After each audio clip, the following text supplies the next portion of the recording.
참 오늘 떨리고 설레는 날입니다. 어떤 대표님들께서 같이 시간을 함께 하실지 좀 궁금했는데 이렇게 뵙게 돼서 반갑고 감사합니다. 챌린지 노마드의 신재환이라고 합니다.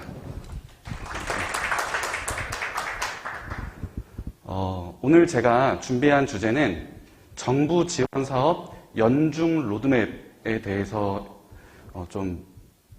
경험이나 지식을 좀 공유하면 어떨까 생각이 들었습니다. 세무기장 료라던가 이런 것들을 보니까 단가 경쟁이 저는 제가 속해 있는 업종은 아니지만 좀 너무 심하다는 생각이 들었습니다. 그래서 본질적으로 어떻게 그것을 해결하고 나아가야 될 것인가? 여기서부터 저는 접근하게 됐는데요. 결국에는 기업을 성장하게 하거나 매출이나 영업이익을 더 많이 달성시켜 주거나 혹은 비용을 절감시켜 주는 것이 좀 중요한데 그 중심에는 정부 지원 사업이 있지 않을까?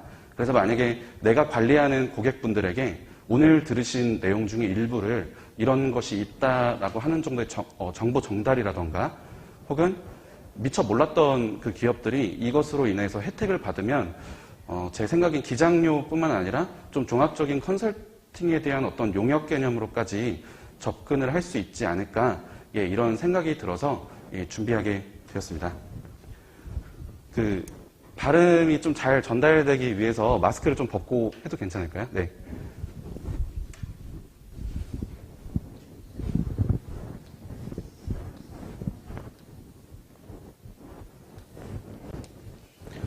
총 목차 컨셉은 하나, 둘, 셋, 넷, 다섯, 여섯, 한 일곱, 8개, 8개에서 한 10개 이 정도 사이로 챕터를 구성을 했는데요. 1년에 15,000개 정도의 지원 사업이 있거든요.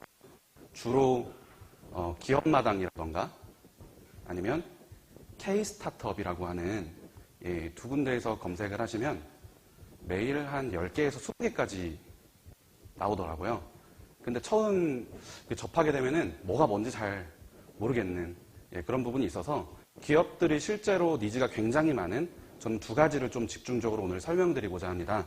첫 번째는 사업화에 대한 거거든요. 사업 자금을 예비 창업, 그러니까 창업을 아직 하지 않았지만 창업을 할 분들부터 기업의 3년차 미만, 초기 창업이라고 하는데 그 부분부터 또 3년차에서 7년차 요 정도. 매출액으로는 완전 처음 시작하시는 대표님들부터 약 한 50억 전후의 매출을 운영하시는 그 대표님들이 보통 이제 선호하시는 그런 사업화라고 하는 지원 사업들과 그다음에 두 번째로는 바우처라고 혹시 들어보셨을지 모르겠습니다.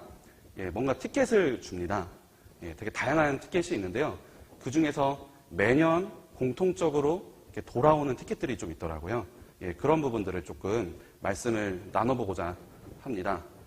첫 번째로는 그래서 제가 스타트업을 시작을 하면서 연매출 한 100억 정도 이제 임원 같이 하고 있는데 여기서 매년 한 3억에서 5억씩 지원금을 계속 받으면서 사업을 할 수 있어서 다행히 지속 가능성이 있었습니다. 그 사례를 조금 구체적으로 말씀드리면 좋겠다라는 생각이 들었고요. 두 번째로는 예비 창업보다는 조금 이미 사업을 하고 계신 그런 대표님들, 특히 한 3년 전후 요 정도 느낌으로 희망하시는 그 정책들이 좀 있더라고요. 그 부분을 좀 집중적으로 첫 시간에는 조금 말씀드려보고자 합니다. 그리고 여기는 이제 청년사관학교라고 해서 39세 이하인 CEO분들이 지원을 1억 정도 최대 받을 수 있는 정책인데요. 그 부분이랑 그 다음에 초기 창업이라고 해서 여기도 마찬가지로 1년에서 3년 차 사이에 어떤 정책이거든요. 매년 똑같이 돌아옵니다. 언제 돌아오냐면 3월, 2월 거의 이 사업화 예산은 1년 1, 2, 3, 4분기가 있을 때 1분기 때 많이 좀 풀리더라고요. 그래서 사실은 지금부터 저희는 좀 이것을 준비하고 있습니다. 내년 3월을 위해서 지금부터 준비해라 라는 식으로 이제 말씀을 드리고 있고요. 데스밸리라고 하더라고요. 3년 차에서 7년 차를 데스밸리인데 이 데스밸리, 죽음의 이런 시장을 좀 넘어서 도약을 할 수 있게 또 도와주는 창업 도약이라는 게 최대 한 3억 정도가 있습니다. 그런 얘기를 좀 말씀 나누면 좋겠고요.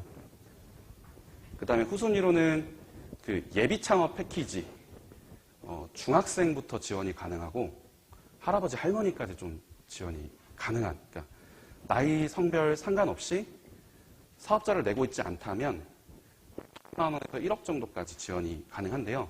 올해 저희가 한 20팀 정도 컨설팅을 해서 10팀 정도가 좀 붙었는데 대표님들께서 좀 참고하시면 좋겠다 싶은 실제 사례까지 해서 한번 설명을 좀 드리고요. 제조업과 그 수출업을 많이 밀어주더라고요. 국내에서. 그중에서 그 바우처, 제조 바우처와 수출 바우처는 공고가 1년에 두세 번, 그리고 매년 돌아오더라고요. 그래서 5년에서 10년 동안 저희가 매년 저희 관계사들은 받고 있는 내용인데 서류 작성도 굉장히 간편하고 해서 이 부분으로 좀 접근하시면 어떨까 싶고, 그 마지막으로는 인력 고용 지금 지원 사업에 대해서도 간단하게 조금 다뤄보도록 하겠습니다.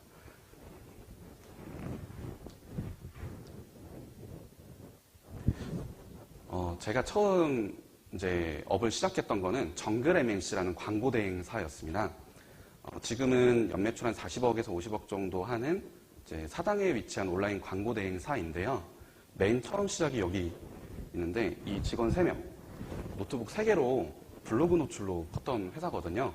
지금은 종합 마케팅을 하고 있고 또 여러 가지 그 클라이언트 업종들을 만나면서 한 누적 DB가 한 10만 건 정도, 또 좀 중견기업까지 그렇게 저희가 하고 있고, 제가 여기서 처음 인턴에서 이제 임원까지 지금 하고 있는 회사입니다.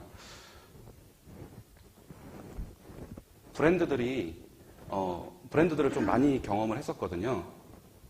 잘 보이시죠?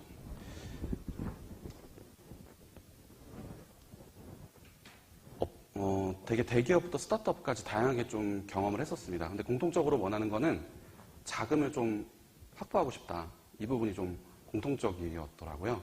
이미 중견기업 이상은 한 100억에서 100억 구간 이상 자체 브랜드 안에 이런 지원 또는 수주를 하고 있는 상황이었고, 제가 체감하는 것으로는 기업들은 그 지원 사업이 어떤 경우는 있는지 잘 모르시는 경우도 있고, 또 그것을 이제 알고 싶지만 시간 소요가 좀 안 되거나 노하우를 몰라서 접하지 못하시는 그런 경우도 있으시더라고요.